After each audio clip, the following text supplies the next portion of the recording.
Hi, I'm Nick Marino. I'm a comic book writer. I'm the writer of the upcoming Sonic Godzilla. You can say the X if you want. I don't say it. And I've been making comics for a really long time. And yeah, And if you're here, you probably know who I am, but I'm Jess, Pirate Princess Jess on most of my social media, and I've been reading comics for a really long time. Um, Nick, thank you for agreeing to sit down and talk with me today. thank you, Jess. I'm so happy to be here with you. Sonic and Godzilla are two of my favorite franchises. If you look in the back behind me, most of what you see is going to be Sonic or Godzilla. I see Uh, one. and Where's the little guy? you mean Sonic himself? Yes.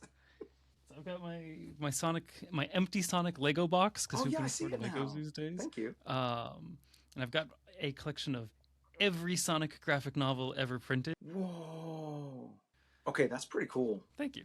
It's my proudest collection. But I'm not here to flex my Sonic comics. I'm here to talk about how excited I was when Sonic Godzilla got announced. To me, that has always been like the crossover, right? When you're a child growing up and you're like, oh, Star Wars and Jurassic Park are together now because these are the action figures that I had. I had Godzilla and Sonic, and so as a kid, it was always Sonic versus Godzilla, things like that. And it's shocking but fantastic to see it becoming a real thing that's happening. And it sounds like you've been pitching this for a long time. It has. By the time that our first issue comes out in July, it'll just be 1 month short of 4 years since I began this journey. 4 years on one project. That sounds like a passion project to me. Well, Do you have a big history with Sonic and Godzilla? Well, at some point it has to be, right? Because yeah. you only get a page rate. That's all they pay you. And trust me, the page rate is not what I'd like it to be, even. So, at least for 4 years of it. So, yeah, there's been a lot of passion, a lot of hard work, a lot of dedication. But, I kind of knew that this was a great combo in my heart of hearts. And I was like, this is really, for some people, this is really going to hit. And I got to say, now that we've been announced for a few months and I'm getting to interact with people who are excited about this and who this means a lot to, it's it's rewarding on a level that I haven't yet been able to experience with any of my previous comics. And so then I guess the question is, what is your history with both Godzilla and Sonic, if you're willing to talk about it, that kind of led to this coming together for you? No, I'm sorry, I can't talk about it. No, I No. can't. It's Hey, top secret. so Met Godzilla himself. No. I mean they're both they were I'm a 80s 90s baby. So they they were there, Godzilla obviously before, but I didn't really where I lived in the areas in the Northeast and the Midwest United States where I grew up, there wasn't a ton of Godzilla available to me. So I would say that like Barkley versus Godzilla, that like shoe comic book collaboration they did, that was maybe my first awareness of Godzilla being more than just kind of like a punchline. And they used to do like a lot of things back in the day where it's like, oh my god, look out, the giant monster's here, and then they'd have like a like even derpier version of Godzilla with like some cardboard boxes. I didn't understand the sort of legacy or tradition that there was with Godzilla previous to that. And then after that came out, it was kind of on my radar because I was a big Barkley fan, big basketball fan. And then when the Godzilla '98 movie dropped, I was like, oh, okay, all right, I see, I get it. We're getting our own version. But for me, I was a cartoonist as a child, and the animated series was what really I would say was my first extensive connection to the character. Now I know it's got its issues, but it also has a charm to it, a very dated charm. And then after that, Godzilla was more on my radar, something that let's say my friends love. Like for example, um, my pal Sophie Campbell, she's like a huge Godzilla head, right? Huge kaiju head in general. And so I'd be hearing her talk about, she's doing this project so she can get the money to buy this Godzilla statue or whatever. But it wasn't until I met my ex, Rosie Knight, and Rosie came out to the States. We got married. Rosie was living here, and Rosie was a huge Godzilla fan. So I really kind of went headfirst into it at that point, and this was about a decade ago. And then one of our friends, Jasmine Joyner, got hired at IDW, and then a few months later, they were asked to become the Godzilla editor, and they were like, "I don't know, should I do it?" And Rosie and I were like, yeah, like what? Yeah, you Why should. would you not do it? Like that would be crazy." So they took the job, and then both of us had opportunities to work professionally on Godzilla. Then, and it's been Yeah, I've been knee deep in it ever since then. But when it comes to Sonic, that's a little bit different because Sonic was a new thing for me in my youth. I believe Sonic dropped when I was like 9, and even though I didn't own a Genesis, I was lucky enough to have friends in a neighborhood and family that did. And so playing Sonic 1 and 2 was like, you're going over to somebody's house, like, oh, like Ron wants us to come over and have dinner. And it's like sick because I know that, like, you know, you know, uh, Billy's going to have his Genesis, and then I can be playing some, Sonic 2 or whatever, along with my other Genesis passion, Street Fighter. But Oh, hell yeah. with Sonic, it was like, I I was a casual fan, let's say, other than buying Sonic 2 for my PS3 and then being able to finally beat the game with some save points. I would say that, like, previous to pitching this, that was my most extensive connection to Sonic, other than, Sonic just being everywhere. And, Okay. Cartoons, games, whatever. But I've been with this project for nearly 4 years now, and trust me, I've been very engaged in the lore and the fandom in that time. And I gotta say, I am so delighted since our announcement. I just love our fandoms. I've had previous Godzilla fandom experience, and they're very unique. Your purest Godzilla fan is a historian, right? Your purest Sonic fan, so far, I feel like, is just the most absolute deep cut weirdo. That is, yeah. Yeah, that is an accurate description of Sonic fans. Yeah, the deep cuts, they really resonate with people. People are asking me all kinds of obscure stuff. They're like, are we going to get like such and such doing such and such? And I'm like, you know what? Sure, anything's possible, but now that you've mentioned it, we'll see what happens. But I do have to stress, comics are my life. Comics are my career. This has always been my deepest passion, are comics. This is a professional assignment for me, right? So while I love our fandoms, I'm approaching this first and foremost as a professional storyteller in comics. So I apologize to people if they were expecting me to be the world's biggest fan of both of these. I am a fan of both of them, but first and foremost, I am a comics fan. So that's where that's where I'm coming from. Oh, also, and my Amy tattoo that I have now. That's like, that kind of gives me like a little cred, right? It's hard to get this. That gives you a ton of cred. Thanks. Yeah. Well, she became my favorite throughout the process, but we'll get to that later. It's crazy to hear you say that your intro to Godzilla was the '98 movie and the animated series. Like, that was your way in, because as a child, that was also the thing that hooked me. Was, everyone says Godzilla 1998 not a good movie. Everyone always wants to talk bad about it. When you're a child and you've never seen a kaiju film before, it's the coolest thing in the world. Yeah, it's great. And then the animated series, I mean, that to me, that was my life. That was Godzilla's fighting this giant bat now. Godzilla's fighting this. Now there's like a robot Godzilla that can't go in water. That was the coolest thing in the world. And a little bit selfishly, hearing you say that was your kind of onboard ramp into Godzilla has me a little bit excited, because I'm kind of like, yes. I don't know. I don't know if that's going to be apparent. I don't have some type of, photographic memory of that show. I believe I used to have a little square black and white TV in my bedroom back then, and I think I used to. Okay, this is a really obscure thing. I lived near Canada at the time, and there was a Canadian television station that cherry picked the best Saturday morning cartoons, and then would play them Saturday and Sunday mornings. And I believe Godzilla the Animated Series was on UPN, I want to say, at the time. But it didn't matter, because I had my Canadian channel where I got crystal clear black and white reception on my little TV. And it was a great way to watch it. So I don't know how readily available it was for my friends who weren't using their antennas back then. But for me, it was like it was constantly on. I don't know. It's got the good vibes. It's an adventure in it. I feel like the vibes of that show lend itself so well to what you're doing too. Well, thank you. And I'll tell you what, I have always been, embarrassingly, as a big Jamiroquai fan. And Jamiroquai has that sick theme song from Godzilla '98, Deeper Underground. Oh yeah, it does. Shout out to JK for fumbling the bag with Winona Ryder. That's been making the rounds lately. I love reading that story every time. But you want to talk about Sonic deep cuts? I'm gonna try to see if I can't hit you with a few of those on this as well. Oh, I mean, I'm sure I won't know Um, them, but let's do it.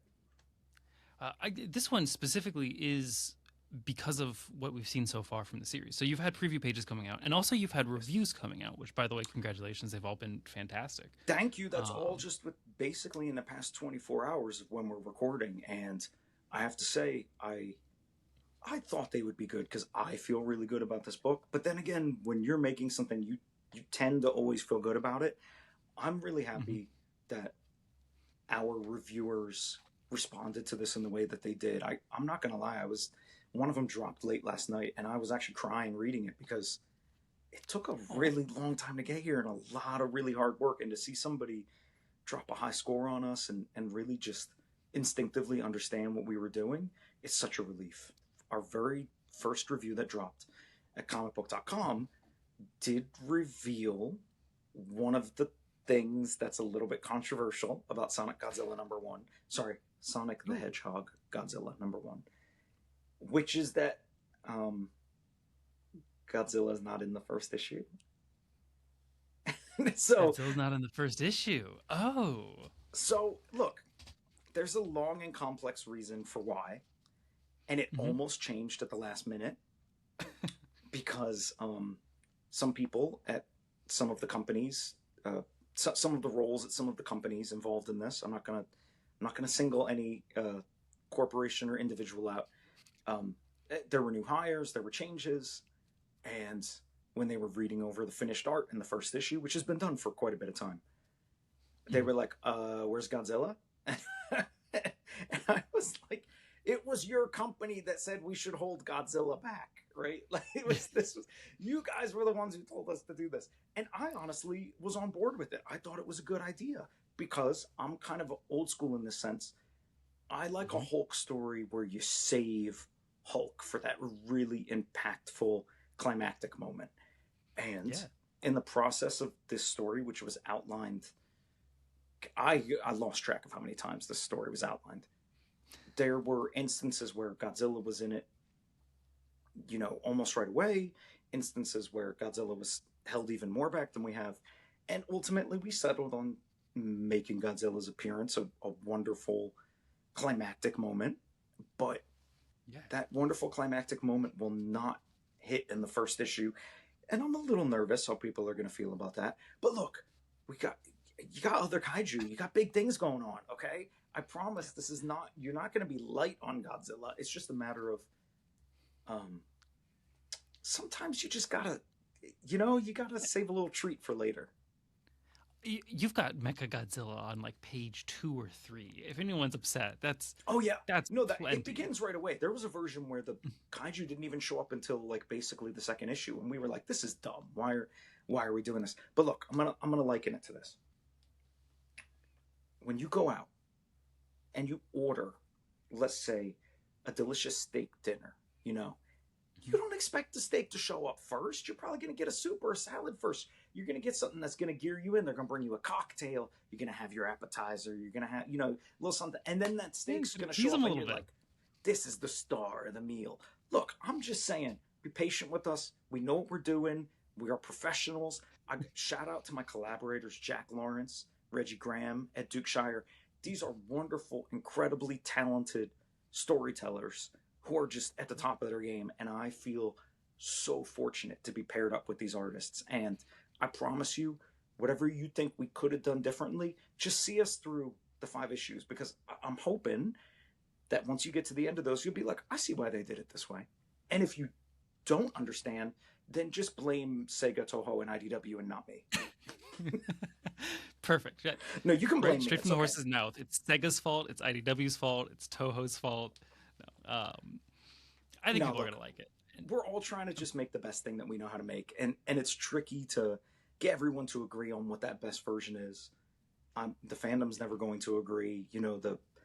Nobody's ever going to agree, but we did the very best that we could do. And I gotta say, if you are excited about this Sonic Godzilla series, this crossover, just let your comic shop know that you'd like to have the issues pulled for you because it's if we get really superb first order issues, that's going to double, triple our likelihood of getting a sequel. So Hmm. June 8th is our final order cutoff, which means if you already got a pull list at your comic shop, you understand the FOC business. If you don't have a pull list yet, it means go to the comic shop you like to go to. Let them know you'd like to start a pull list. Maybe you're feeling kind of excited and you want to get a few of the covers. Whatever you want to do, whatever your version of this is that you are excited about, we want you to be there with us. And that means letting your comic shop know by the first week of June that you want this book. And if you're somebody who's never gone to a comic shop before, they love it when new people come in for poll lists. I've never seen a new person go in and start a poll list and have an experience where they were like, oh, they didn't want to help me. These are people who they love comic books. They're excited that you're excited about comic books. If you say, hey, I'm coming in to start a poll list for the first time because I want Sonic the Hedgehog Godzilla, they're going to be like, hell yeah. They'll probably recommend other Godzilla comics and other Sonic comics to you and things of a similar vibe. But like, comic book shops are some of the best places on earth. Thank you, Jess. You said that very well. I agree with you completely, and I think that um, we've had a turning point within the past decade, maybe two, in the way that comic shops are run, and I like to think that we are almost completely done with the Simpsons comic shop guy stereotype. For Yep. me and my community, my era of creators, we've worked very hard to let those people know we don't like that behavior, and they gotta fix up or f off if they that Yeah. those kind of people are not really welcome in our community because they make other people feel like it's not something they can be part of, and we don't have time for that. This is for everybody to enjoy. And I have to say, almost every comic shop that I go into nowadays, the owners and employees are generous, kind, patient, and welcoming. And I think you'll find that if you pop into your local comic shop, you're going to see the same thing. I When I first moved to Durham, I posted on, I think, Blue Sky or Threads or one of those, and I was just like, hey, I'm trying to find a comic book store in town because I don't know where to go to. Because Columbia, South Carolina has a few comic stores that are the old school comic stores where I moved away from. Yeah. And the number of people who were like, hey, you should come to this store in Durham. It's great. It's super friendly. It's super queer. It's super cool. And I was like, oh, I have like six good options to choose from. Oh no, I was Wow. hoping to find one. Now I have to make a decision, What a and all what of a them were gift. good. That's It was amazing. Yeah, it was fantastic. And going to all of them and being like, okay, all of these rule, which means none of them are ruled out. I guess I'm going to go to the closest one. Yeah. um, No, it's amazing. I don't talk about it too much, but I own a little comic shop here in Southern California. Very, very small. It's only open Friday to Sunday in an art market called Crafted. But our mission statement has been basically exactly the kind of thing that you described, where, I want all these cool young queer artists that wander through this market. Maybe they came here with their parents and they see our shop and they're like, wait, what's this? This isn't what I expected to be next to, like, the pottery and the glass and the quilts and stuff. And yeah, it's been a really wonderful special experience, and to see young people reclaim parts of this pursuit that I thought were some of the worst parts of it, like cheesecake, for example. I thought that was just, I don't know. I thought that was a cursed part of what we did because it seemed to appeal to some of the worst members of our community. But the young queer kids have reclaimed it, and they go through our bins digging for Poison Ivy and Harley and like all the cool like queer comics icons, and they're so excited to like buy the gifts for their partners and stuff like that. Like it's a really beautiful, amazing thing to see, and I'm so excited to see what young people do when they age up into this and they become the comic shop owners. No, it's uh, great. I think we just need to continue pushing to have more great options on the shelf so that people, it's not even just about seeing yourself reflected, it's about seeing someone reflected. It's about seeing a mhm. rich storytelling experience available to you with all different kinds of characters. And I want to see it in the books, and I want to see it making the books. Do you know what I'm saying? Like, that's another thing. I Yeah. think we just got to make sure that, like, when we're celebrating people, we're being aware of, like, okay, like, we have a responsibility to, sometimes you got to do a little extra research to make sure, because a lot of entertainment businesses, unfortunately, they've been by default white and male for a long time, and that's who's easily risen through the ranks. And I think we just got to make sure that, you know, we're putting in the best effort to make everybody part of this. Hell yeah! All right, I love that. We definitely went on a tangent, but that's a fantastic tangent. That's I think it's good stuff. important. Yeah. As I dab myself here, going, it's dabbing time.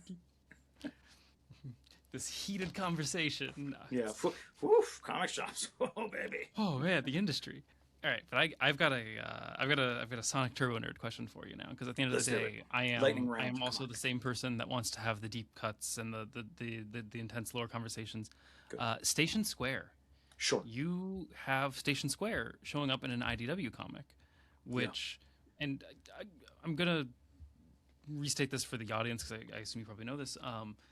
Station Square hasn't really been in IDW. We've had one shot of Blaze in Station Square during like a shopping montage, I think.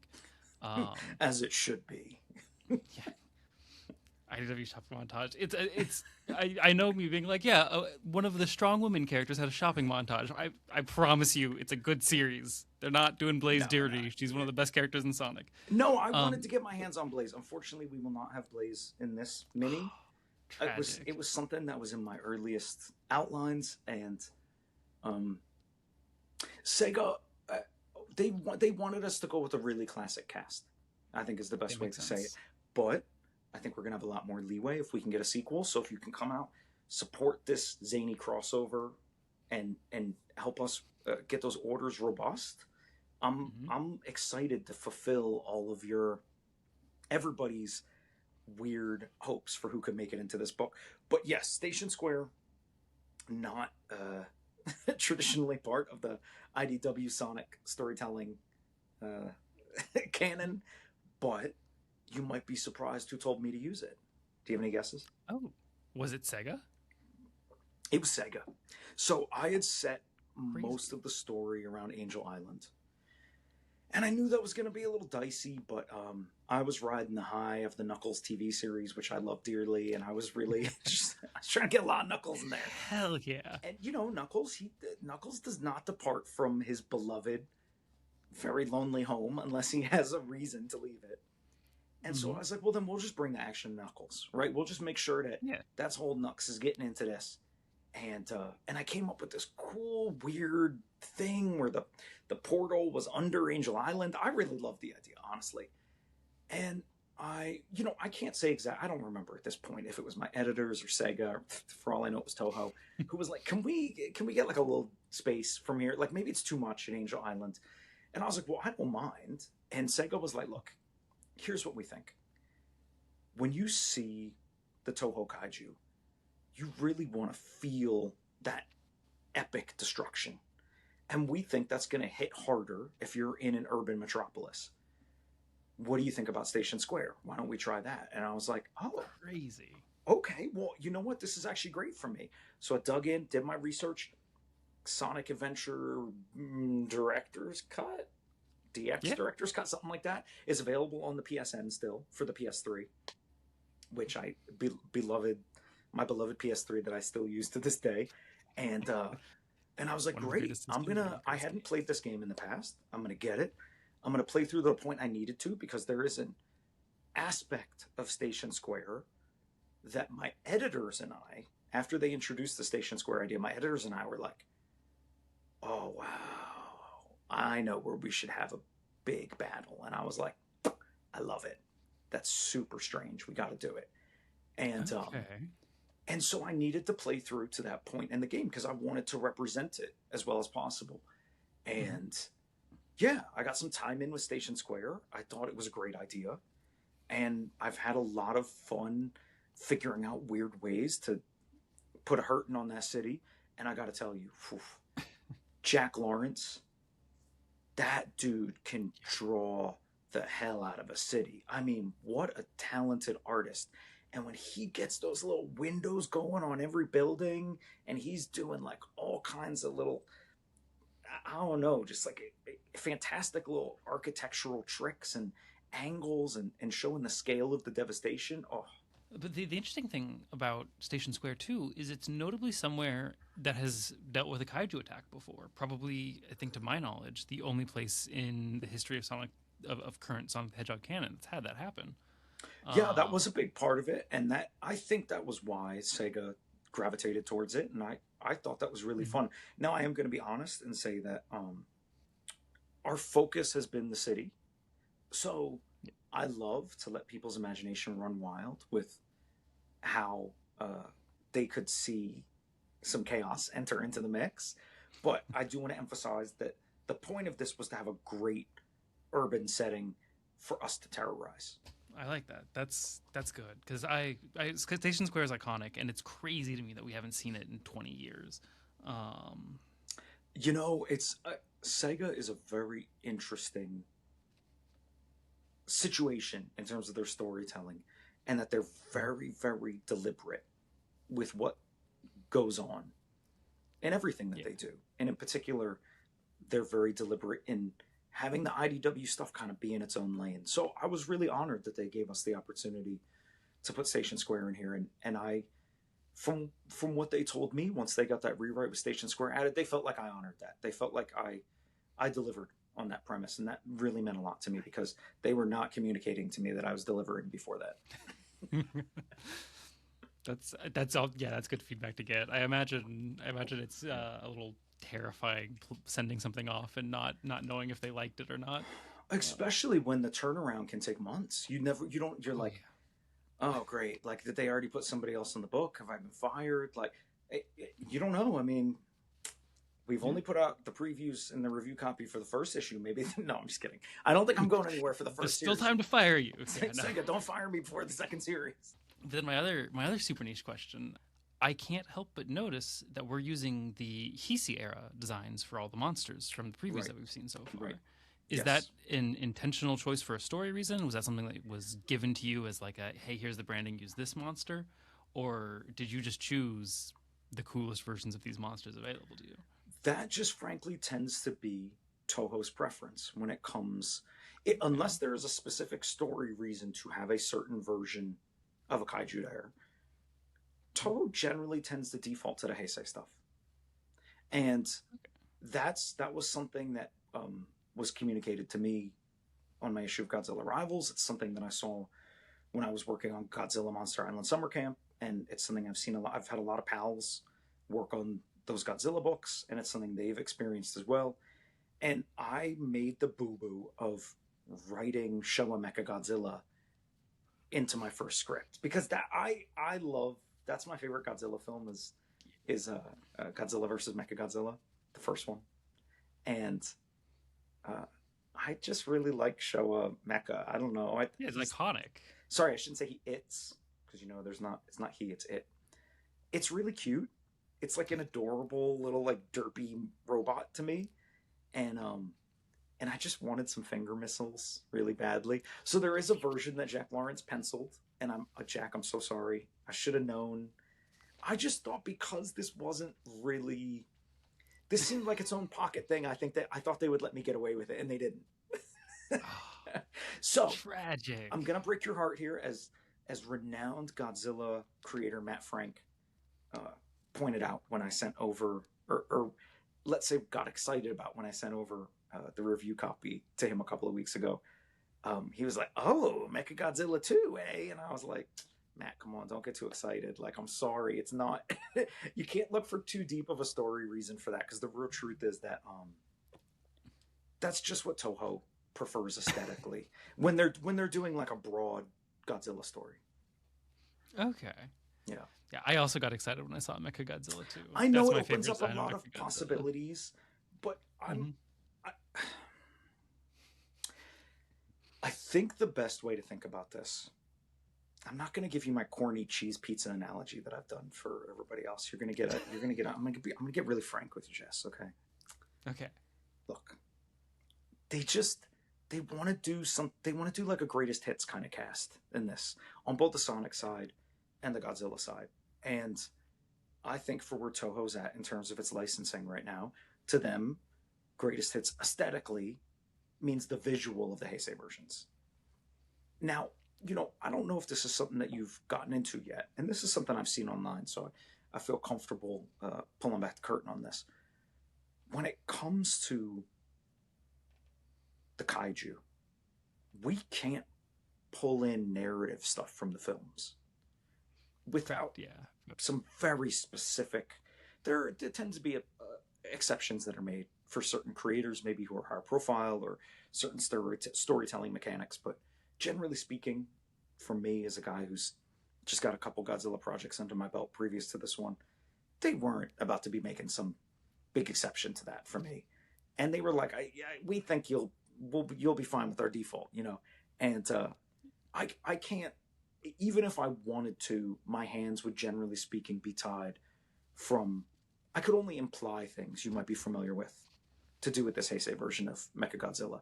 It's, if, for example, Biollante, I can't, unless, again, they made a really specific exception for us, I can't be pulling in, the deep cut, specific girl trapped inside Biollante, the spirit trapped inside kind of thing. Like, I would have to make up my own version of something like that if they would even let me do that, period. Stay tuned for Sonic the Hedgehog Godzilla 2. Yeah, Maria stuck inside Biollante. Mm-hmm. Shadow goes crazy for it. No.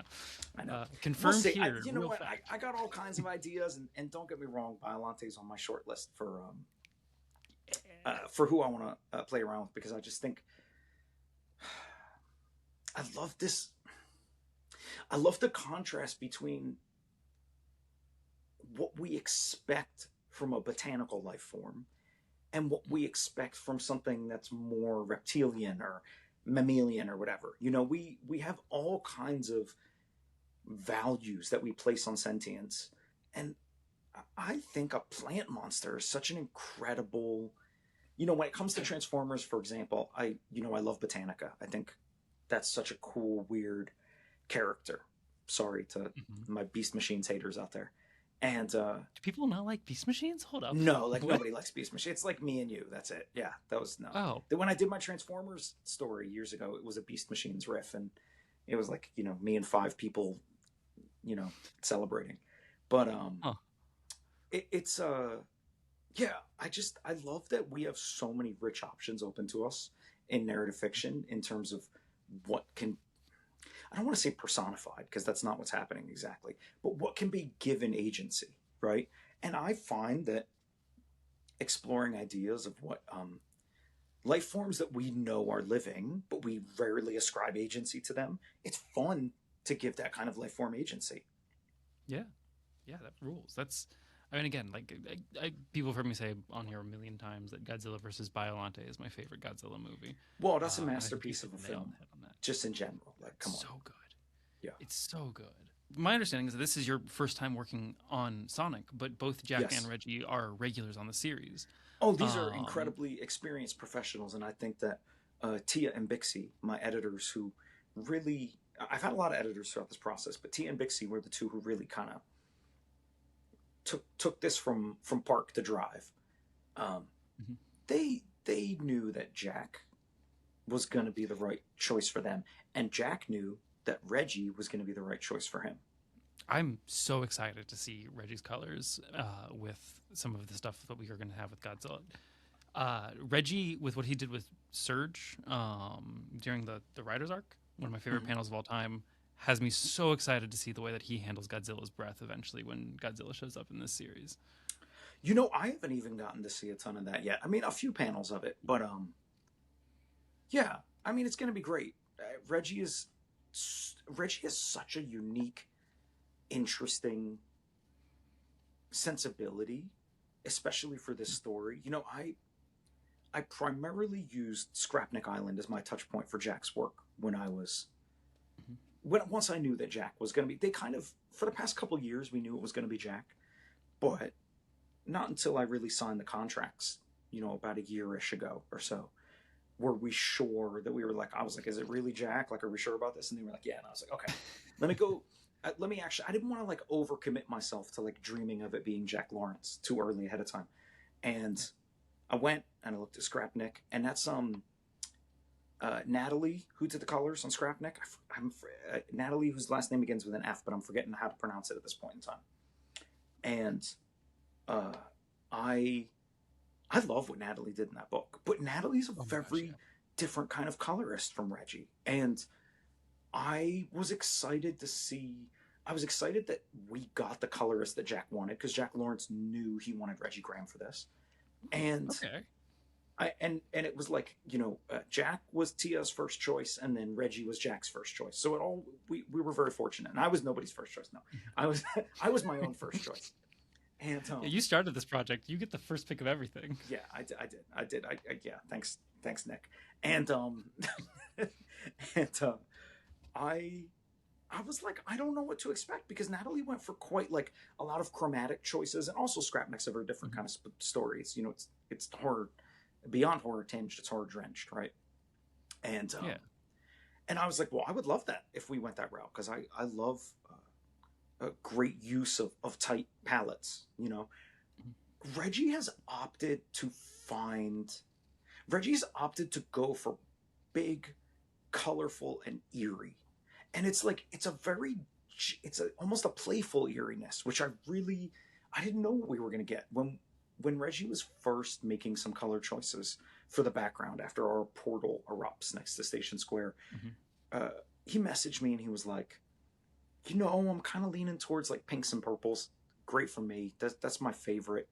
I surround myself in these colors because they're what makes me happy. So I was like, well, yeah, if I'm going to be staring at a lot of pages with pink and purple, that sounds great. Reggie was doing it not just for the aesthetic appeal of the colors, but for the fact that they would contrast well against all of our different characters. So Yeah. Godzilla is a very strange sort of gray, blue, green, gray, desaturated teal, almost, if you will. The color of a ripe avocado, is some people at Oh IDW my will god. sometimes Yeah. say. And but really, there's a lot of room to play within that. And then obviously Sonic, Knuckles, Amy, my queen. I'm sorry, I know you are pink, so you do blend in a little bit more, but you stand out in the narrative, so don't worry. And then there were lots of different kinds of metal, and I was looking at this the other day, and I was noticing how Mechagodzilla has a certain kind of metal shade. Eggman's um, inventions that we see in this have different kinds of metal hues to them, and Reggie has coded each of them to be their own sort of thing, for lack of a better way to say it. And then you've got urban architecture, right, which we're used to seeing, not earth tones, but a lot of brown, tan, and gray, right? So Reggie Yeah. needed something that would both signal to you that there was some otherworldly happenings going on, but also that would let everything pop on top of it. And I think that the sort of desaturated lilac with pink highlights that Reggie's gone for that we've seen in the preview pages, I think they really hit, and I love the choice. And I have just been so thrilled to get to see these pages coming back. We have a MacGuffin that's really central to this story, Ooh. and I wasn't sure how Reggie was going to tackle this MacGuffin because it's worded very specifically one way, which could lead you to think of it visually having a certain kind of palette. But Reggie opted for something more colorful than what I'd envisioned. But I love it. It really hits for me in kind of a way that, like, okay, Superman's hair is black, right? But Mhm. we see it as a dark blue, a reflective dark blue, right? Reggie has opted with this MacGuffin to take something that, by the way it's named, could have just been black and gray, but is really using kind of a dark saturated purple to really like give it kind of its own essence in this story. And those are the things that are just so exciting as a writer when you see that artwork come back, and and you're like, yeah, that's the kind of collaboration I was looking for, somebody who's building on this idea and just turning it to the side a little to make it more exciting. I genuinely cannot wait to see this first issue when it comes out. It's uh, Thank you. It's great. I'll tell you what, you've basically seen half of it in the previews so far, but that is true. I'm telling you, look, a big thing it is for me. I was pulling a lot of X-Men inspiration when I did the outline revision that got me to the place we're at, where the first issue is. And I was looking back to Grant's X-Men manifesto that they did when they were launching into new X-Men. And Yeah. I was really paying attention to the sort of pop art comic book storytelling that Grant was trying to get into. And I was like, I feel like that's a good vibe for us. I don't think you're going to read this and think, how Morrison-esque. I don't think that's going to happen, right? If you did, I would be like, thanks. Like, I don't know how you got that from it. This is more like, this is more as somebody, as David Brook over at Adventures in Poor Taste said, this feels like a AAA animated series visually. I think it was David who said that. If it was Matthew Aguilar over at comicbook.com, I apologize. These two reviews dropped like right next to each other. But that was what, I was like, great. That's kind of what I wanted this to feel like, a really prestige animated film, right? And but personally, I was fueling myself with some of these big, heady Morrison-esque ideas. So one of the things that I really took most inspiration from was the sort of hitting the ground running pacing that we see in New X-Men in that E is for Extinction opening arc. And I really wanted to, like, I was channeling my version of that. I'm trying to put that gravitas onto this. Again, I'm not saying you're going to see that as a reader, but that's where my heart was.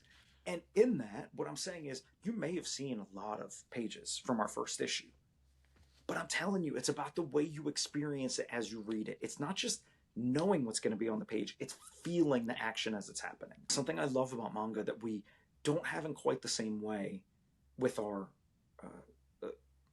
let's say, for a lack of a better word, American comic books or English language comic books, superhero comic books even, is our page turns don't feel as breakneck sometimes as you get in manga. When you really get into a manga, you're like, oh my god, I'll go back and read that full balloon later. I just got to see what's there. And I to me, that's a really exciting thing. I like when you just flip through the issue and you're like, oh my god, wait, what? And then you're like, okay, now I'll go back and I'll read it more detailed, because then you get that kind of 2-layer experience when you're reading. And I for me personally, I was trying to write these pages as if I was envisioning that this could be a manga. I was literally just talking with somebody earlier about how the pacing in manga and like the way that they build hype is something that is kind of unparalleled in comics media. It's again, exciting things to hear moving forward, especially with how Morrison-esque this story is going to be. No, don't do that. Don't do that to me. So that's going to be the TikTok clip. We're just going to have you saying inspiration from Grant Morrison and cut out everything else. No, Grant Morrison inspiration manga pacing and Morrison inspiration. Pre-order this today. Is Morrison manga. There you go. Yes, this Sonic the Hedgehog Godzilla. This is Imagine Grant Morrison wrote a manga. That's your clip. No, don't imagine that. Don't worry. I will leave it with the context of us making fun of of how clickbaity ridiculous that sentence is. I'm not going to try to fish people with it. Godzilla and Sonic are pretty different franchises in scale, in pacing and level of destruction, in visual appeal, in storytelling. But they're also very similar, right? Like Sonic has always had kind of an environmentalist undertone to it. Godzilla so very often has that environmentalist undertone to it. They both take similar approaches to how they view conflict and war and violence and the way it affects people. But they go at it so differently. And was it something when you started, writing it and pitching it where you were like, oh, these fit together naturally? Or was this something you had to sit down and be like, okay, I've got these pieces. Shoot, like what the heck do I do with this? It was a gut feel. I don't know. I just kind of felt it from the beginning. I was like, this just works, like it's the contrasts on the face of it without delving deeper into some of the meanings behind the stories feel very stark. But I don't think the contrasts are very stark. Or let's say there are aesthetic contrasts and then thematic similarities that make it fun to put them together. And I didn't necessarily set out to do an environmental story, though I do have some design. I didn't necessarily set out to do an environmental story, though I do have some designs for things that would lean that way with a potential sequel if we're fortunate enough to be in that situation. I can't separate Godzilla from environmental considerations.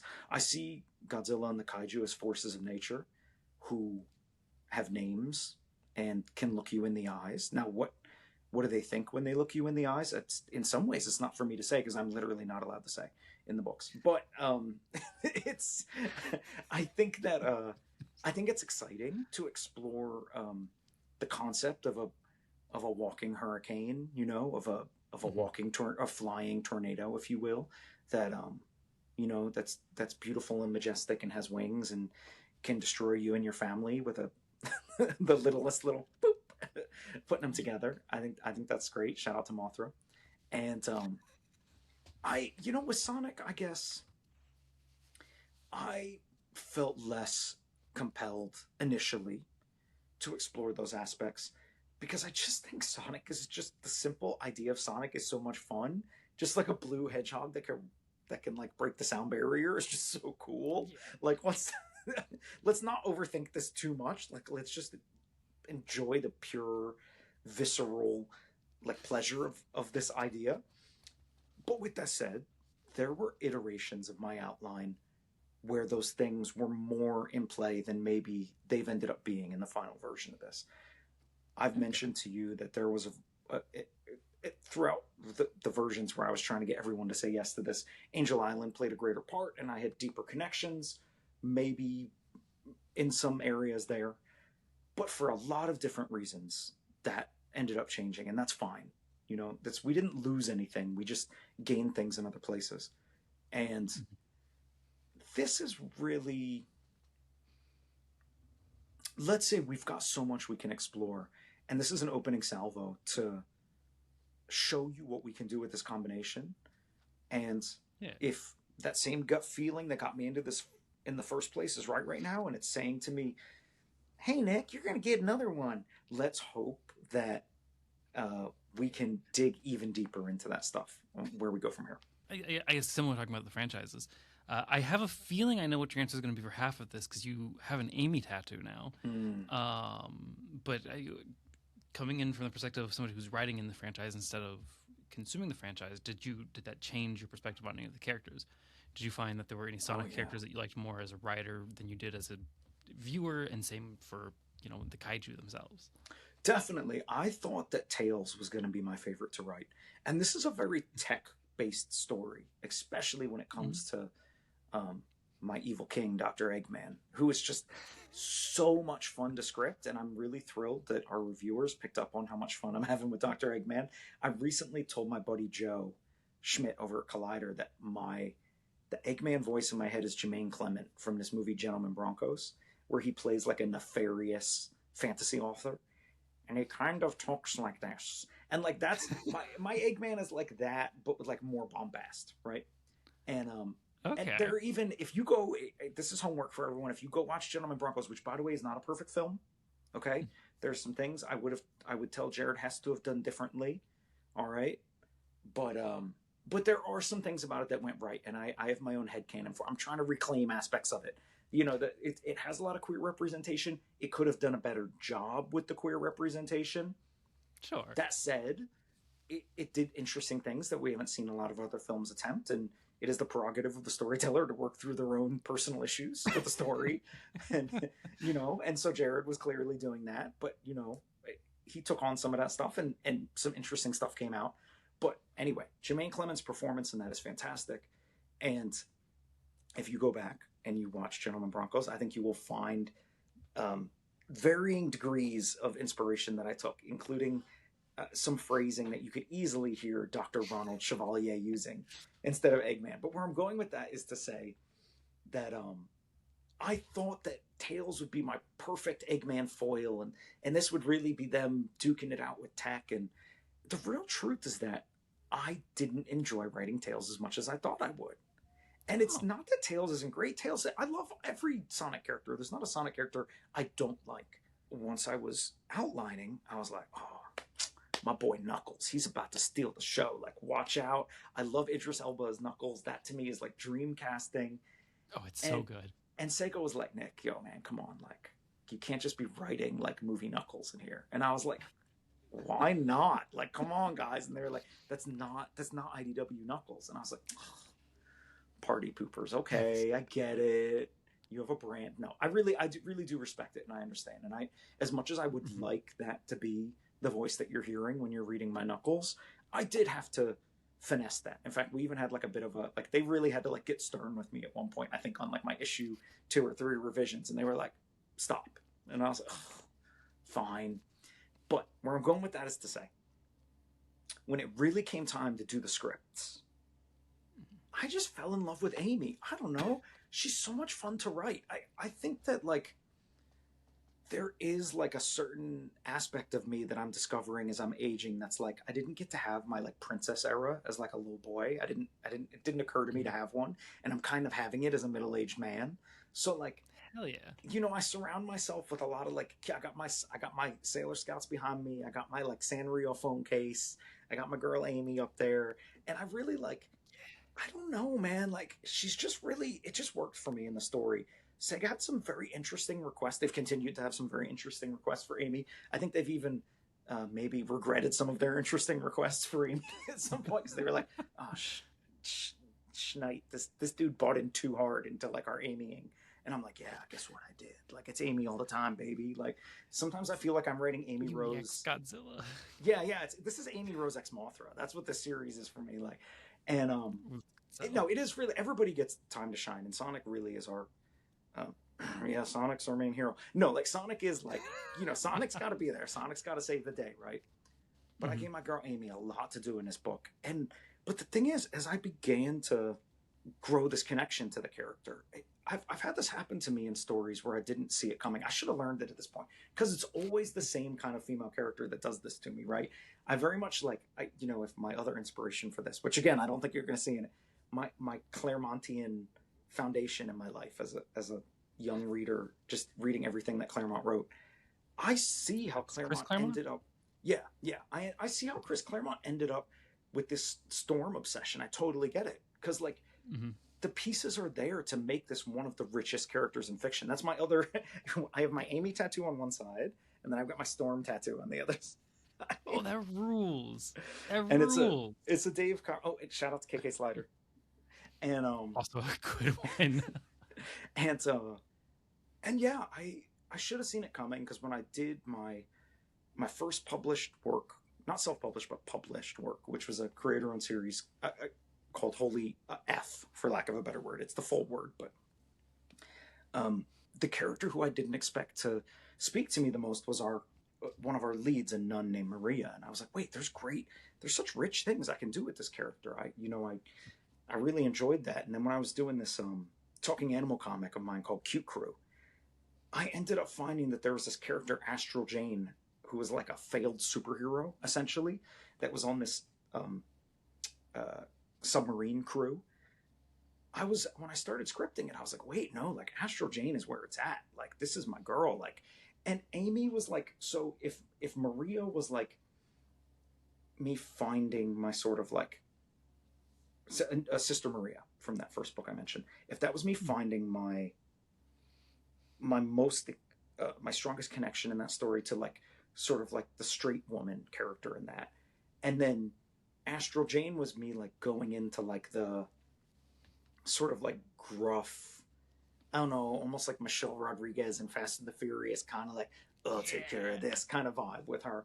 Then Amy's been the sort of flip with that, where like Amy stays bubbly, Amy stays cute, but I was excited to explore, like, how do I show her being cute and tough? How do I show her being just as focused on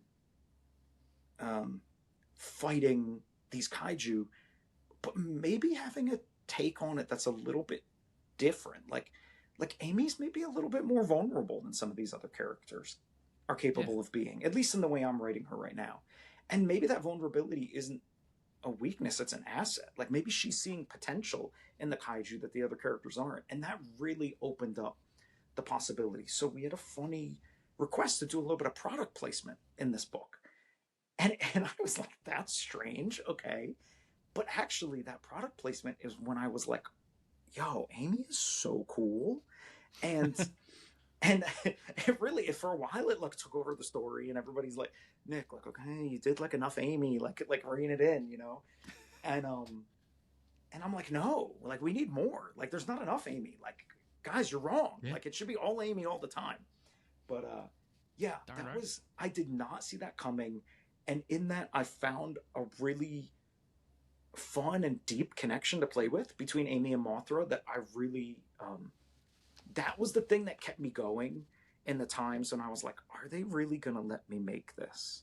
You know, when it was like I'd made it like 2.5 years into the process, and I was like, we still don't have a contract. They don't know when it's going on the schedule. And I was like, you know what? I'm just going to keep driving away at my Amy Mothra fanfic, and we'll see what happens. And that got me through. And then when I was scripting it, it excited me, and I was like, we can do some things. We have a lot of limitations in terms of what we can show because Sonic's world has certain rules, and Godzilla's characters have certain rules, and they don't always line up with each other. But I was like, maybe I have an opportunity here to let Amy be a bit of a bridge, and that was really fun. And so it sounds like Mothra then is the other side of that for the kaiju story. Yeah, I think Mothra is, yeah. It's tough because the kaiju aren't allowed to communicate directly with other creatures, right? Not even really with each other. I mean, they can maybe like make sounds at each other, and it's implied what they're doing, but you can't, Mothra can't like have a conversation with you or even have an internal monologue, or Mothra can't really be like Mothra can't like Professor X you even, right? So we're dancing a fine line between what we can and can't show, because Amy is not magic, despite my best attempts to make her so. But Amy does have an insight or a belief in both magic and herself that the other characters may not. And yeah, I leaned into that, and it's been great. So right now Amy is my Storm. So get ready for 17 years and hundreds of issues of Amy character development. Let's go. Amy solo series. I think I'm not the only one in the world demanding that one. oh, trust. It's in the I'm in the emails like, so guys, are we doing an Amy solo series? And they're like, they're like, we never why did we do this to ourselves? Why did we let him in? Quick, don't move like a velociraptor. Close the door. Gatekeep, get him out. Amy has long been my favorite of like the OG core Sonic crew. My all-time favorites are some of the IDW characters, because I do think that they've just done some incredible things making characters. It's hard to beat Amy. She's such a good character. Yeah, and she's an important part of what you experience in Station Square and Sonic Adventure, so it felt like a natural fit. And yeah, it all just kind of lined up that it worked out great, you know. And I do have one of the IDW characters I've become very enamored with lately. And I've had an opportunity to pitch on some other Sonic stuff. And every time I'm doing it, it's like this character keeps finding me and saying, like, put me in the story. It's somebody relatively new. I think we've only gotten to see them maybe once so far. But yeah, I got some plans. We'll see what happens. Look, there's a world of possibilities out there, and sales numbers don't mean everything. But if we sell well and you like what I'm saying, then yeah, either I'm going to make some of your dreams come true, or you're going to be sick of me. We'll see what happens. A lot of Sonic fans have their OCs. We're talking about getting into the comic characters. Do you have an original Sonic character that you're chomping at the bit to get in? And you don't have to spoil or talk about or anything. But from the beginning, I was trying to put characters in. I was trying to come up with characters, okay? And I think that's something you earn as a Sonic storyteller. And the real truth is, I'm not at the place where I've earned that yet. And my editors were very gracious with me. I even like tried when they really had closed the door and they're like, I think we're okay with like the existing characters. I tried to like put a spin on one of the characters that would have given them like a different persona. And my editors were like, Nick, we love your enthusiasm is so beautiful. Like, oh, you tried, you know? And they were like, maybe hold off on that. But I have some characters I've tried to put in. They're less, I don't know how to say this right. Like, I'm not of the OC era. Like, I could be. Like, OCs are for everyone. But, like, you know, I've been making comics for almost 20 years now. And when I started, I think that concept was quite in its infancy. And that wasn't even when I started. That was just when I decided I was going to make it my career.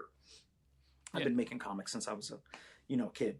And in the 80s. And we didn't really, you had your main character. I had this character called, such a weird character. My first OC that I ever created. I've always been an X-Men head. And my first character was a mutant named Clean, Kleen, and Okay. he had like a bowl cut, and he could just like jump really well. So that So rules. maybe I'll figure out a way to make Clean like a Sonic character at some point or something, like just like really bouncy. Hell yeah.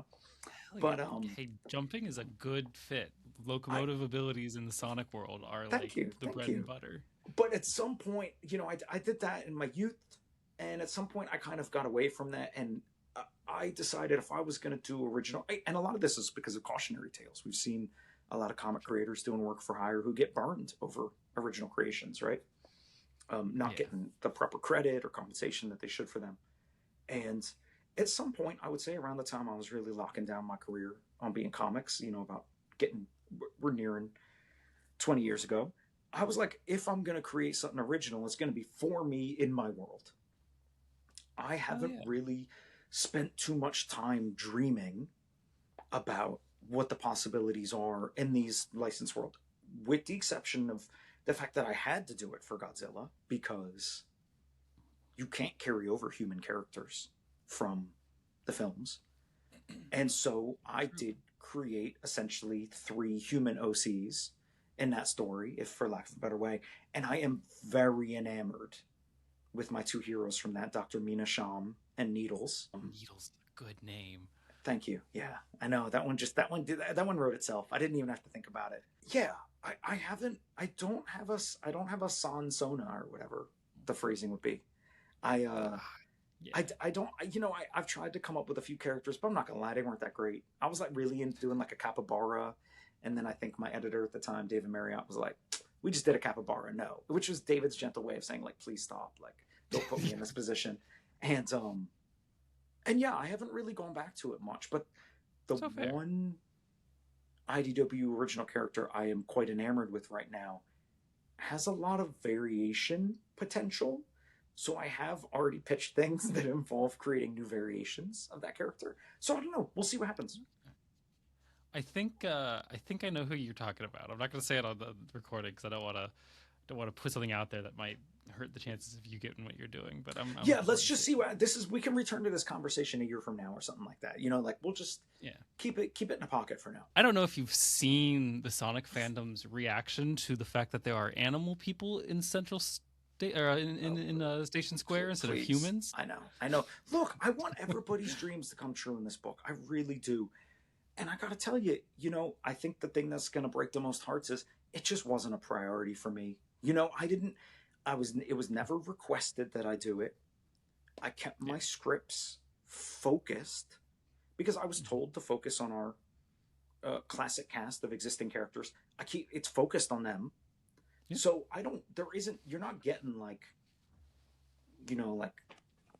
Ronnie the 10-toed badger. Like, you know what I mean? Like, it's not like I'm not like taking what could have been channeled into a human character in Station Square and putting it into Ronnie the 10-toed badger. Like, it Yeah. just wasn't a priority for me to have Mhm.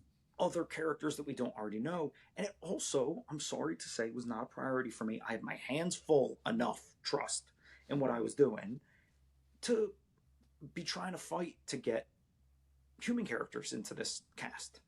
And I honestly don't even have an interesting answer for you in terms of, is there an IDW rule that it just never even came up. It was just not a thing. It wasn't. That is, I think, the most interesting answer though. It is 'Cause, interesting, but it would have had to have come from Sega most likely. And I yeah. don't know how my licensing collaborators feel over there on an individual basis or a collective basis. I don't even know what the official company line is on it. The real truth is it just hadn't been part of our development process because we were focused on giving you the best Sonic, Tails, Amy, Knuckles, Shadow, Godzilla, Mothra, Mechagodzilla, Eggman. That's what we've been focused on. And I think that's the right choice. It's good, but like, would I be fine with humans? Sure, I'd be fine with humans. I don't really. It's not even like I don't have like any. It's not that I don't have deep feelings. I just don't have an inclination either way. And I will be honest, when Yeah. I'm writing my scripts, I, my gut was telling me that they're probably going to go. I didn't know what Jack was going to put on those pages exactly. Jack could put anything on those pages if he wants to, and I'd be fine with it. but Mhm. I was writing it as if you were going to be seeing talking animals. Not that I'm saying like, a horde of talking animals runs away, but I'm saying like folks. I'm saying citizens, residents, when I'm talking about the devastation happening to people in Station Square. Sorry, creatures Yeah. in Station Square.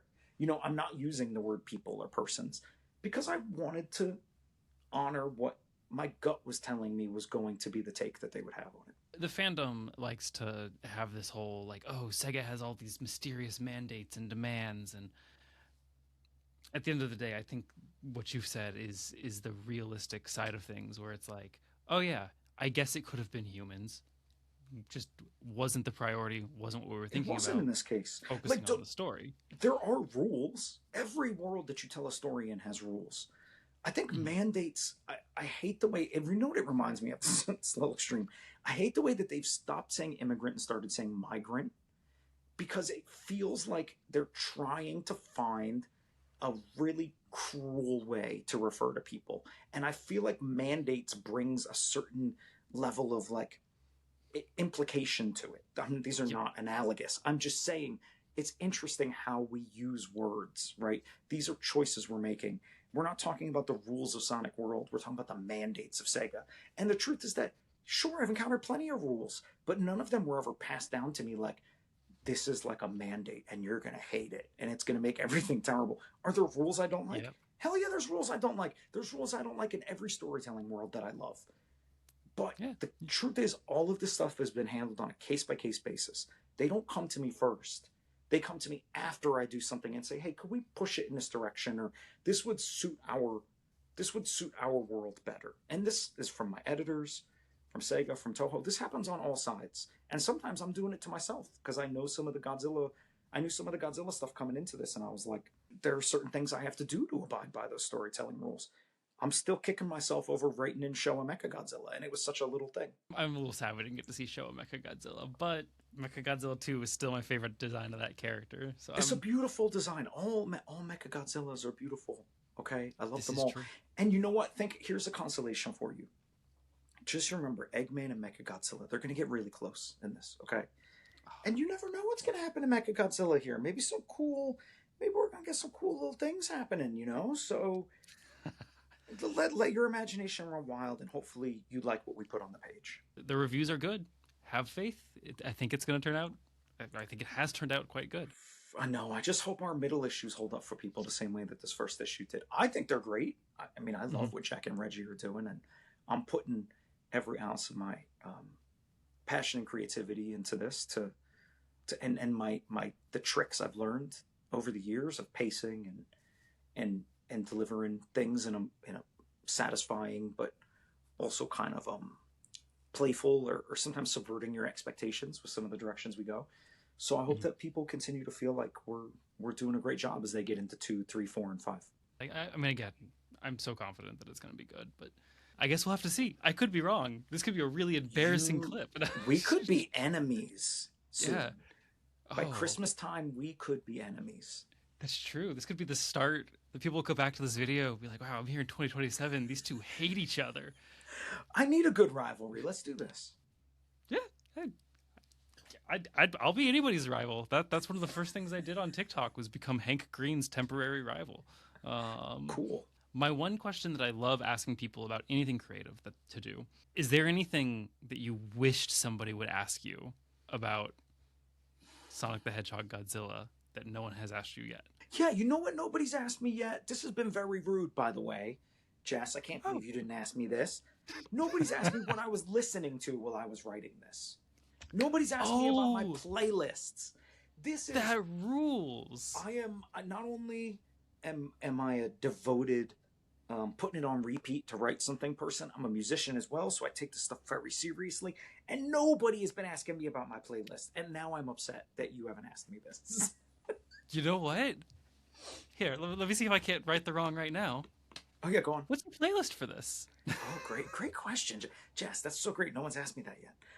Crazy. Let's go into my evil app, Spotify, and see what playlists I made. I made some good ones. And what's kind of cool about it is that the different playlists correlate to different times in my process. Oh, I've got a playlist called SXG on here. Well, obviously that was made for this. That sounds right. Let's see. I'll have to share these at some point so people can listen along. So Yeah. previously, when I was writing my Transformer story in 2021, I made a playlist called Machines, right? Because I knew it was going to be a Beast Machines riff.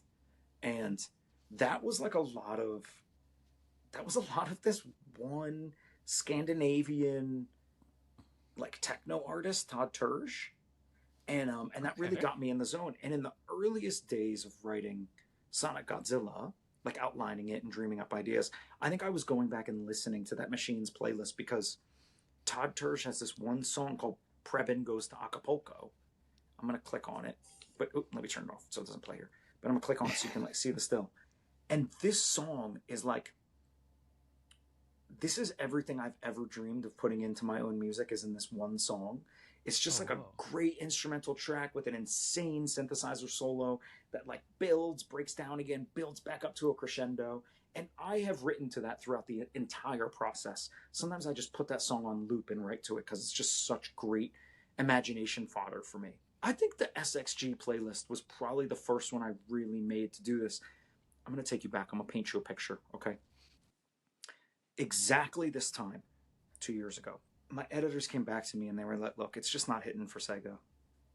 They were like, they do want to do this, but we just don't have the take they need right now. If we give you 2 weeks, can you like write it? Can you give us a better outline? And I was like, yeah, sure. 2 weeks is great. No, this was the most. I was just talking to my pal Tony.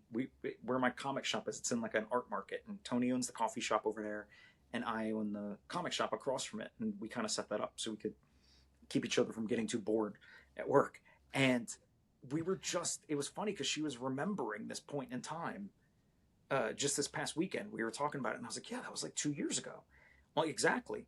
And so I made this playlist, and there's only one artist on this playlist for SXG, and it's this artist called Space. And they're like, I don't remember where they're from. I don't remember if they're like Eastern European or Spanish or something like that. And they're basically like a late 70s, early 80s electro disco group. They had maybe like 4 albums. Cool. And some of the names to these songs I put. So what I did was I went to my bedroom door and I taped 5 pieces of paper up to the door. And I said, I'm going to handwrite. I'm going to redo this outline and I'm going to handwrite it. And I needed a lot more than 5 pieces of paper. It sprawled into like this insane conspiracy board on the door. And I did, I took a lot of pictures of it and I still have it. So we'll see at what point I'll visually reveal it. But this was like an incredible turning point for me in the process of writing the story. And I sat there and I only listened to this playlist for 2 weeks while I redid my outline. And it's got incredible names for their songs. I knew their one song, Magic Fly, because it's Magic Fly is used in like some, a lot of Hong Kong kung fu films would just like grab a song and use it without the rights and put it under Oh. under their fight scenes, right? And like famously, there's a Jackie Chan film that begins with a French electro song that they definitely didn't have the rights to use, and it's or if they did, I mean, shocking. And Magic Fly might have also been in that same film. It's like something about a snake and an eagle. I forget the exact name now, but it's a great opening sequence where he's doing his moves just on a stark red background. It's really cool, and so Magic Fly I knew of from one of my bootleg Hong Kong kung fu films that I'd watched on YouTube, and I was like, Magic Fly, that's great. Like that's Mothra, right? And so I went from there, and look at the names of some of these space songs. Running in the City. I mean, come on, like it doesn't get any better than this. Other name, oh my god, this one. Wait till you see the name of this song. Can you see that? I can't. It's a little blurry on my end. No worries. How we're doing the Says recording. the name of the song is Just Blue. And then Fasten Seatbelt, Air Force, Tender Force. Well, Tender Force doesn't really apply, but Tango in Space, Deeper Zone, Flying Nightmare, Godzilla. This Inner is Voices, meant to be. And the song that ends the playlist, Final Signal, right? So I've really slipped into my own self-created world of imagination with this playlist, and it got me through this outline, and that outline is what turned everything around. And I still had to do more revisions after that. But that at some point soon, I will share that playlist. Maybe around the time that you drop this, I can share the SXG playlist. And that one was incredible for writing. But then I needed more inspiration. And I believe, what did I get into next? That was like my other, at some point when I was doing, I guess when I was really like doing my really like my first script, I believe, my like tail end of my final outline revision and first script, I got into this playlist of like, I don't know a ton about this artist, but their name is Macross82-99. I love Macross. Okay, so you know who I'm talking about. Okay, good. I do. That's such a obscure poll to randomly be one of my favorites. I have their entire discography on Bandcamp. Yeah, it's great stuff, right? Like really weird, like, and it's fun because they'll sample a lot of old songs I know, and I'll be like, oh my god, I never thought anyone would ever sample that, you know? But like Macross's ear is just very unique, and it's like, it's bubbly and it's energetic, but it also has a lot of emotion to it. And so I made a whole Macross playlist that I called Eternal.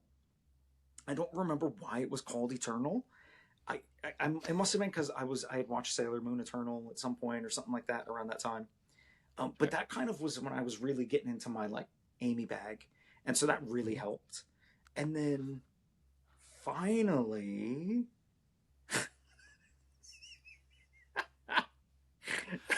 that's a reaction. Okay. I do have a playlist on here called Pure Chaos, but I don't want to disappoint anybody. I don't think that has anything to do with it. I don't think I ever even wrote to that. I might have. That just feels like baiting some Sonic fans with that one. I know. I think I was just trolling myself with that one. And I guess it must have been connected. But the last one that I really remember writing to was this playlist called Pay Me.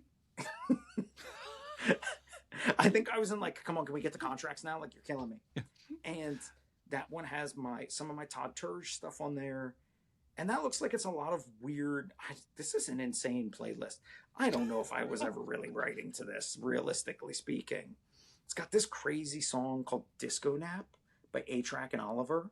Oliver's like a pretty great like French or French Canadian techno artist as well. Oliver did like give me a little inspiration. But yeah, anyway, a lot of eclectic stuff. And that's cool that we have that Macross connection. Yeah, that's nuts. Because I got very into future funk at some point in the last few years, and just like yes, that's the genre. I forgot the name of it. Thank you. Because I've always been a big fan of city pop. When I was like 12 years old, I found a city pop CD at a Goodwill, and I remember pulling it out and being like, there's not a single piece of English on here, but the art on the cover is fantastic. And yeah, you know, they say don't judge a book by a cover, but I judged this album by its cover. Yeah. And bought it for 50 cents at a Goodwill in like 2009, and was like, oh, this is the best music that I've ever heard in my life. And then future funk samples so much city pop. And I think I heard Fly Day Chinatown with like a techno beat to it once on a TikTok song, and I was like, what is this mix? This is incredible. And then I've just been drowning in future funk since then. Yeah, future funk just feels like something that's always playing in the background when Sonic's around. I don't know why. That's just how it feels to me. Yeah, it fits the vibe so well. Like if you need a mood piece to write Sonic, future funk feels right. Yeah, there's something about Sonic's world that just really, the sound suits it. Like, it's not dystopian, but it is future-ish. It's not utopian. It's got a little bit of a like chopped up, like this maybe isn't the future we wanted kind of energy, but yeah, it's got the rhythm and the way a song can be like, it can feel fast even if the beat isn't fast. And future funk, I think that's something that really special it can do. Yeah, future funk has this amazing ability to be kinetic in a way that like a lot of music isn't. And that's the perfect word, and that's such a Sonic thing, right? Yeah, that's true. Yeah, kinetic. Well, that was me channeling another one of my Claremontisms, thinking back to Gambit, and his power is infusing things with kinetic energy. And at some point I realized, I was like, well, that's what I gotta be. That's what Eggman's gonna be trying to capture, a little bit of that kinetic, right? You know? Oh, There was one more thing that I wanted to ask about Okay. because this was not one that I'd written down, but the solicit for this book uh, is something that I've never seen before. You had Dr. Eggman take over your solicit. That's that's insane. That's fun. But also, what is going on? So I love to give editors options, right? Because Yeah. I myself sometimes have a difficult time deciding, and I feel like that's what they're there for, right? They can help me decide what works better. So I was really honored. This isn't something that you always get to do as a comic book writer, but it's something Mhm. I've always loved to do ever since I did my first creator-owned comic, and um, I've had the opportunity to do it for my issue of Rivals. Unfortunately, I didn't have the chance to do it for um, my Transformers book or my Power Rangers book that I did last year, but because those were anthologies, you know. But Yeah. I love to write my own solicit, and it's more work, and but it's only like an hour or two of work, if that, you know, depending. And it's fun because you, as the writer, get to put your tone into the marketing materials that people are going to read. But this is where it became a true collaboration. I really, if anybody's seen me online, I am not being a kiss ass when I say that my Sonic editors have just been so great on this book. Tia and Bixie, and now we got Riley Farmer on there too. And Mhm. yeah, I've just, you know, I've enjoyed working with them so much. They're just really, they're great people, and they're really discerning and imaginative and creative. And so I sent Tia and Bixie two different ideas for the solicit for the first issue. One of them was very classic, you know, way do you feel the energy of this epic crossover kind of thing. And then one of them, I was like, what if our solicits are just like Eggman, like like being like a little like what's a nice word I can use? Just being like a little sassy pants, let's say. Yeah. And then Bixie sent me it back, and she was like, "Oh, we decided to just like combine them." And I was like, "Okay." And she sent it to me when I believe it was when she was asking me if I wanted to write the second solicit. And she's like, "Oh, by the way, we settled on a solicit that just put the two of them together." And I read it, and I was like, "This is genius." Yeah. It's What so the good. heck? It's so cool. And like the casual way that it just like, and the way that the solicit then self-referentially knows it's a solicit. So like it implies that there is a different narrator who's being interrupted by Eggman, but we don't know who that narrator is. I love it. There's like I don't know if you ever watched it. Going back and rewatching it is difficult. I tried to do it the other day. The Funimation Adult Swim dub of Shin Chan, No. there's a narrator in it that they added because they basically they tried to match the flaps, and then they really like they changed they changed everything and made it like very like you know like late 2000s edge lordy, right? And there's some jokes that still hit and some that you're like ooh. But Yeah. one of the funniest things they did was that they would have a narrator voice, and sometimes the narrator would be like, "Oh, not this again." Like the narrator knew they were the narrator, and like Shin Chan knew that there was a narrator, and they would sort of like interrupt each other at times. And Incredible.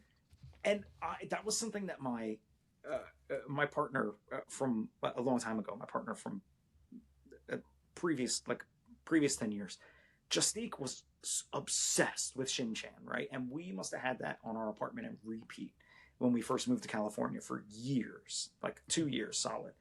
And I actually really fell in love with this concept of this like omniscient narrator who like kind of hates what they're doing or is kind of annoyed by what they're doing. And when Bixie sent that over and showed me what Tia and Bixie had done, mashing them up, I was like, oh my god, this is like they reached into my brain and they created my dream solicit. And they really just took, you know, almost completely the Eggman one I'd written, and then maybe like about half of the Sonic one I'd written. Mhm. And we were so pleased with ourselves with the result that It's that's gonna so good. it's so much fun. So we're going to be doing that for every solicit. So I've written the solicits for 2 and 3, and they have their own funny little interruptions. But I'm not going to be happy if it just does it the same exact way for 4 and 5. So I'm already like I'm letting it simmer. I'm not trying to like you know it's like when you got a test to take, you don't want to like overstudy ahead of time. I'm not trying Yeah, to you gotta let prepare. it I'm waiting sit. until Bixie says it's time for number 4, And then when she sends me that email, which is probably coming any day now, I'm gonna try and figure out a way to subvert it. Like it might start off simple at first, and then I don't know. I don't know what we're gonna do, but yeah, I was so pleased with that, and that's like,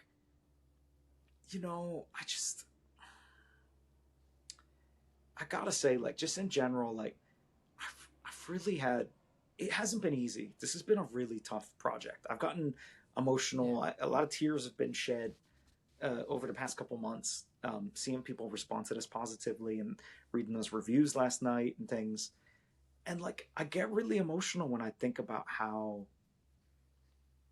I really lucked out at certain stages of this process with certain people being in certain roles. And I really feel that way about Tia and Bixie and now Riley, who I've known for a while, but we haven't really had an opportunity to work together before. And she's really cool, and just got such a great fun attitude whenever I have to email them about stuff. And it's been really great with the IDW Sonic team. Like, I don't know everyone. Like, I don't know Ian. I don't know Evan.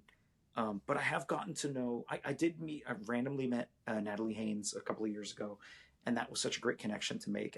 And Natalie is like, oh my God, like that cover to our first issue is like, wow.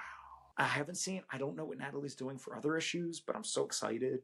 There was a time when, I was kind of like, could we have Natalie be our backup if Jack can't do it? Like, this has been something that I've been wanting Natalie to be involved, and the way that she is involved is just really rewarding. And like, just getting to know a few other ones, like, I don't know, I'm not sure how they pronounce it, if it's Yasmin or Iasmin, getting to know them, the Sonic writer, and Daniel Barnes and Gigi, like, there's just like a cool crew there on that side. And then I got some other allies over at IDW, like Greg Katzman and Raina Strauss in the publicity and marketing respectively. I feel like we're hitting at the right time. It took a long time, but it's the right time. And yeah, it feels good. When that solicit came back and nobody said no to that idea to my editors, they just said yes. I was like, yeah, it's happening, baby. It's moving forward. This is finally at the right place, right time, So yeah, I'm just looking forward to some more of that. What a good time period to have it coming out too, with the anniversary this year for Sonic, with Godzilla being at like the all-time hype for the franchise. It's still a Godzilla anniversary too, because Godzilla, when it comes to anniversaries, you don't hit that anniversary until November 3rd. So we're still in year 70, I believe. I think that's true. 35 and 70. 30th Sonic. Yeah, so that's cool, right? And like 100 years of history in this book. I honestly think that might have been part of why they wanted to wait a little bit until we hit that was nice. Until we hit this point. Like, I think they probably were cognizant of that. And also, they had a big Godzilla slate last year. I don't think they wanted to dilute that at all. And the Sonic push is really hitting this year. It was like Turtles in 24, Godzilla 25, and now I think we got Sonic in 26, And and yeah, we got a lot of stuff hitting at the right time. And like, come on. The trade for this is probably going to drop right around the time that Sonic 4 hits theaters. How cool is that going to be? Like, you can read the collection and then you can do the double header at the theaters. The next Godzilla film, the next Monsterverse film comes out at the same time that the Sonic film comes out. Oh, wait, I didn't realize that was happening. Happening at the same time? Yeah, it's like late March 27.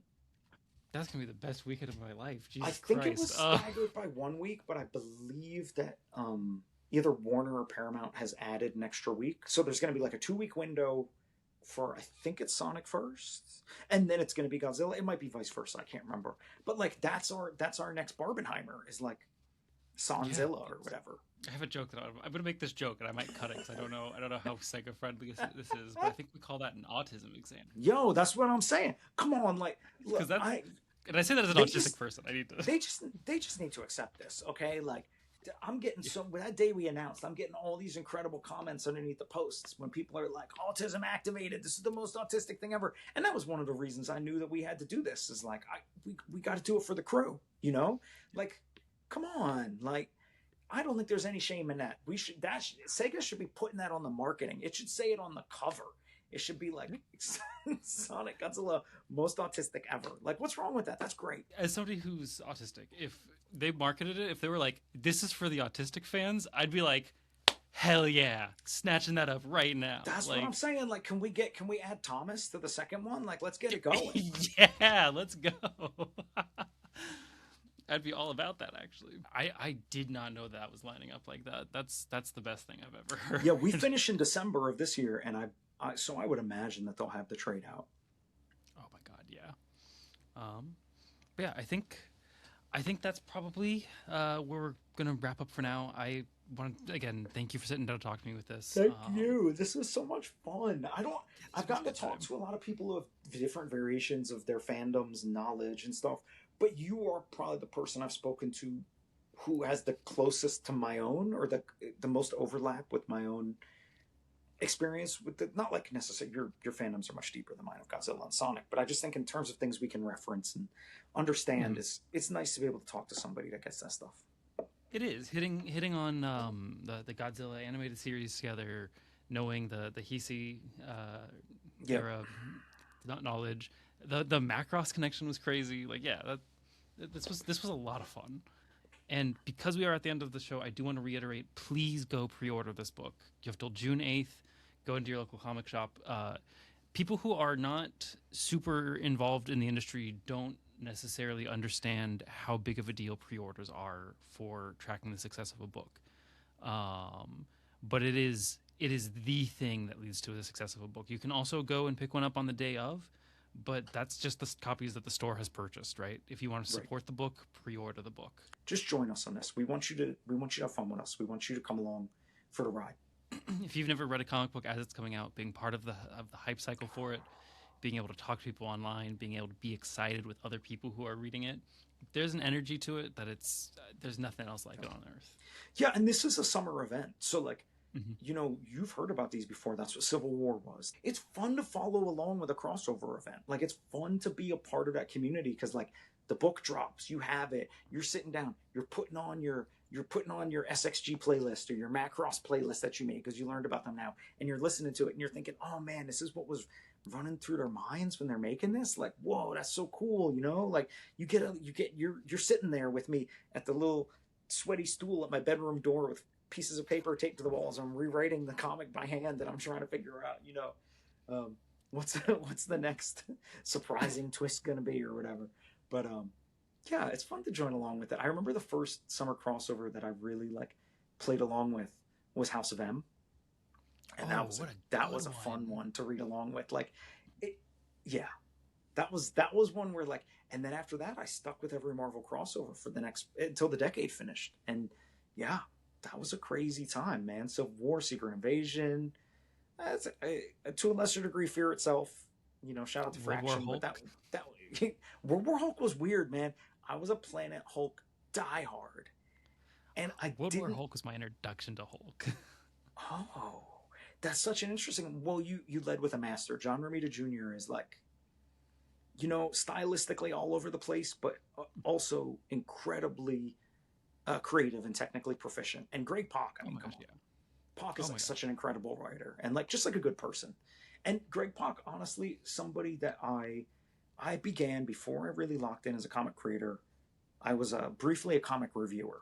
I was getting paid like $50 a month. This guy was writing me a personal check to review comics for his website, Toy News International. And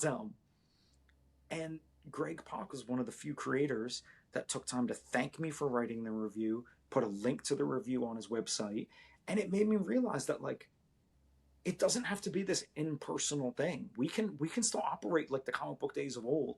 You know, you can come visit me at my little comic shop like it's, you know, going to visit Kirby's house or something like that. You know, like, we can still have these great interactions. And then before you know it, you're thinking about what comic book you want to make. And you're thinking about, oh, I remember when that creator really treated me with respect. Maybe I have a responsibility to do that. Like, this is a full circle ecosystem we're creating of people who love this stuff and want to encourage each other. So yeah, dude, this is a great way to participate in that. Before we pass this off and sign off for the video, is there anything else that you want to add before we stop recording? Amy Rose forever. Amy Rose, hell yeah. All right. In that case, thank you again for taking the time to sit down with me. I really appreciate it. This has been fantastic. I'm so excited. Sonic and Godzilla are in good hands.